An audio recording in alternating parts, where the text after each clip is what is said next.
L'année Samsung va se dérouler en 2 temps sur le segment des télévisions Ultra HD. Première partie de l'année, le fabricant va sortir 16 modèles dans sa gamme SUHD. Ces modèles ils seront inscrits dans la continuité de ceux qui sont sortis en 2015, c'est-à-dire qu'on est sur de la 4K avec une qualité d'image optimisée. Et la nouveauté en 2016, c'est sans surprise que Samsung colle aux spécifications de la nouvelle norme Ultra HD Premium. Donc on a la prise en charge du HDR, une luminosité minimum garantie, Samsung affirme qu'il atteint 1000 nits sur ces modèles, et un spectre colorimétrique étendu avec prise en charge grosso modo du Rec 2020. Ces modèles, donc 16 modèles plus exactement dans la gamme, essentiellement incurvés sous l'appellation SUHD et qui vont sortir on va dire entre mars et avril avec un positionnement prix qui grosso modo sera celui de la gamme actuelle. Donc pour les modèles haut de gamme, il faudra compter assez facilement 2 ou 3 000 euros.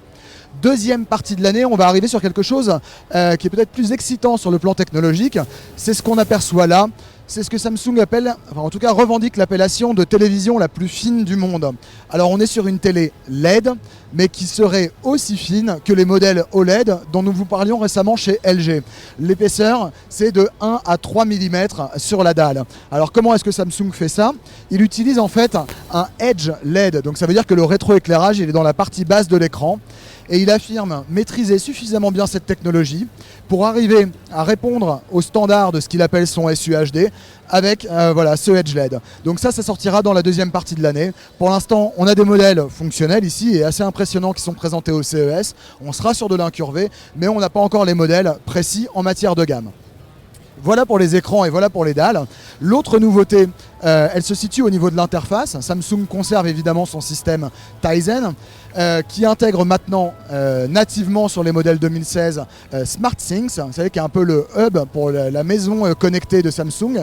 Donc en gros, tous les objets connectés Samsung destinés à la maison savent parler à cette centrale SmartThings, ce qui veut dire qu'on pourra en piloter la plupart depuis son téléviseur. Par exemple, ma caméra de sécurité connectée ou mon thermostat, s'ils appartiennent à l'écosystème SmartThings, seront pilotables depuis la télécommande.